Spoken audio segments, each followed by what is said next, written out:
おはようございます。センドラです。今日はいよいよ運転時の遍路転がしにチャレンジです。今回泊まった民宿岡田さんは温かいおもてなしとこのお父さんの優しさでね、もうすっかりファンになっちゃいました。次も必ず泊まってみようと思います。今日は天気予報的には午前中は雨降らないっていうことになってるんですが、山の方には雲がかかってるので危ないですね。なるべく早く、運転時まで登っちゃおうと思います。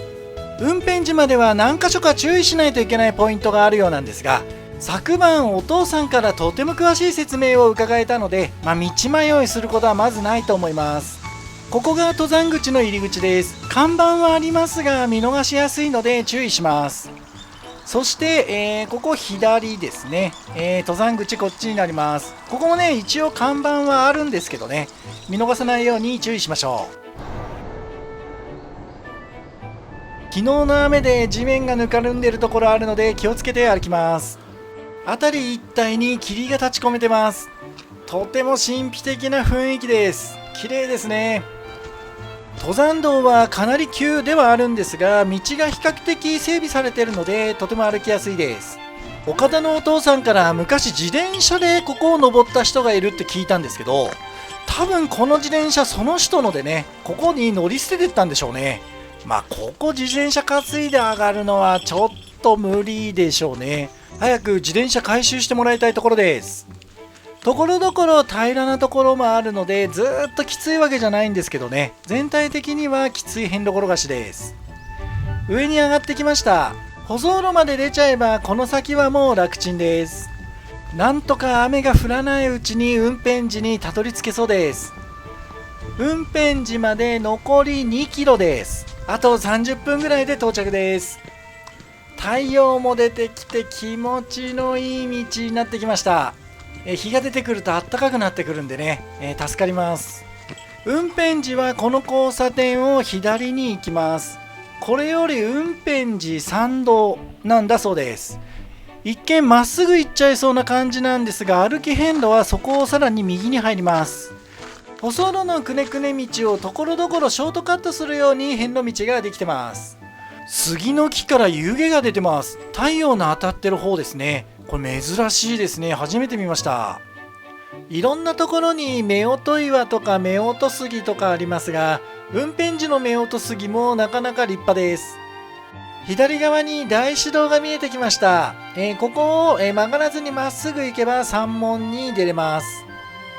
運転時の境内で一番遅くに色づくと言われている名残もみじです。いいタイミングで運転時に来ることができました。66番札所、運転時です。運転時の住所は徳島県なんですが、扱いとしては涅槃の道場の始まりということで香川県扱いになっているようです。88カ所中で標高が最も高い位置にあって、夏はアジサイ、秋は紅葉の名所となるんだそうです。残念ながら鐘楼はつくことができませんでした。本堂にはお遍路ガールズさんたちが度胸してました。とてもねうまかったんでね驚きました。大師堂を参拝して農協所で農協印をいただきます。これはお頼みなすです。願い事を書いた紙を石に貼って中をくぐるんでしょうか。続いて一言観音です。由来は、動画を一時停止して見ていただきたいんですが、要は漁師の与那利っていう人が観音様の目を鉄砲で撃ち抜いたっていう話なんですよね。しらっと書いてあるけどなかなか壮絶なお話です。運転時のトイレは山門の向かいにあります。中はとても清潔で広いんですが、残念ながらウォシュレットではありませんでした。ただこれだけ綺麗だったら、十分に素晴らしいトイレですね。雨が降ったり晴れたりでなかなか落ち着かない天気です。遠くではお遍路ガールズさんたちが手を振ってます。元気ですね。ここで香川県に入ります。運転時から涅槃の道場扱いでしたが、ついに最終の道場に突入です。山門から少し奥に行ったところにある展望台です。螺旋状の階段には四国88カ所のお寺がイラストで飾られてます。懐かしいですね。こうやって見てると色々と思い出します。屋上です。360度の大展望が開けてるんですが、今日ちょっと天気悪いですね。残念です。でもね、すんごい綺麗です。はい、インスタ映えするんで有名な天空のブランコです。これは確かに素晴らしいですね。これ晴れてればね、もう絶景なんでしょうけど、雨が降ってきてむちゃくちゃ寒いです。まあ仕方ないので、ここでうちも動画を撮っておきます。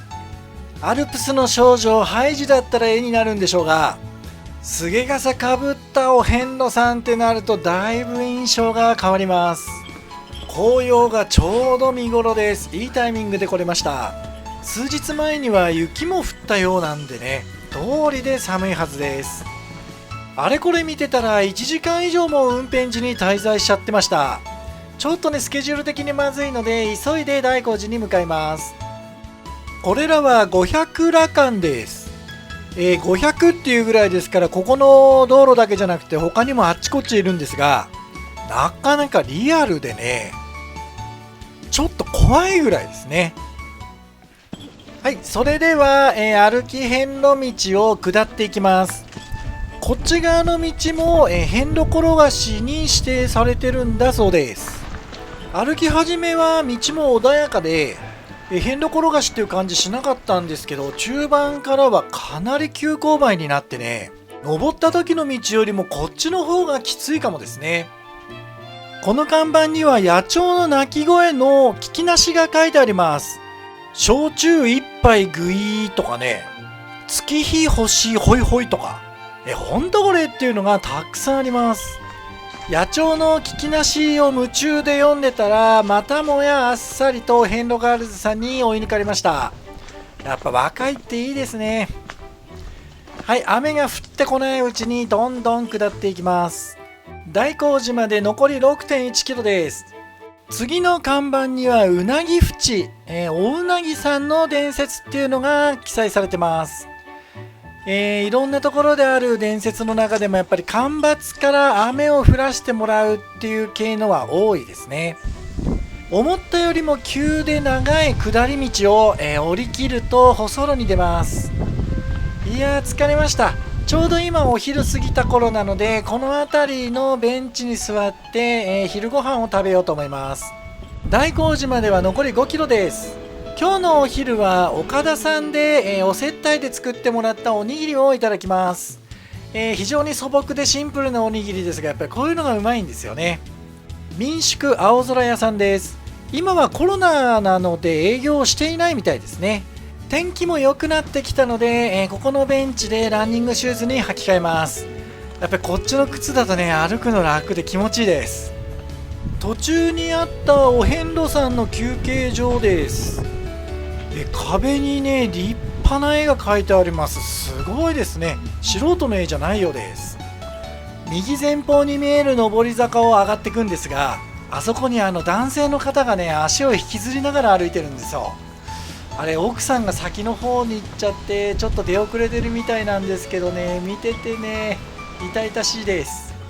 大光寺の山門が見えてきました。これ駐車場の方から入る道だったんですね。やっと到着です。67番札所大光寺です。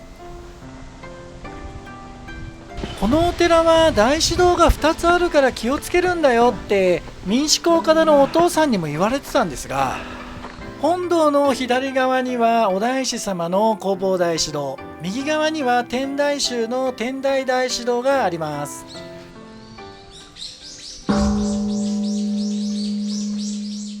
私たちは本堂を参拝した後、左側の弘法大師堂を参拝します。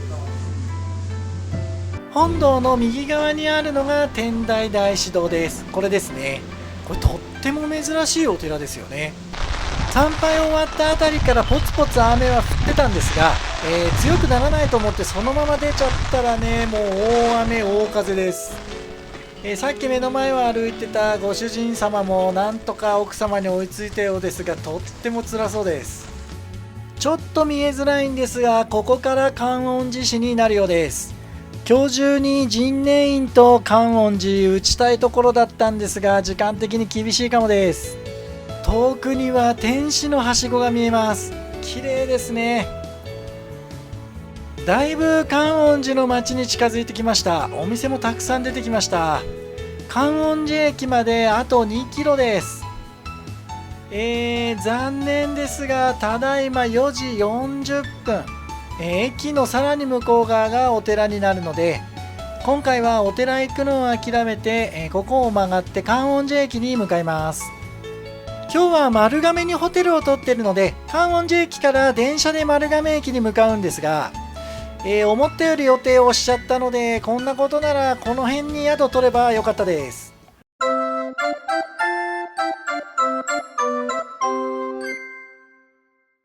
17時10分に潮風24号がいるので、これに乗って丸亀駅に向かいます。観音寺駅は大きな駅ですね。はい、丸亀駅に到着です。これが駅前ですね。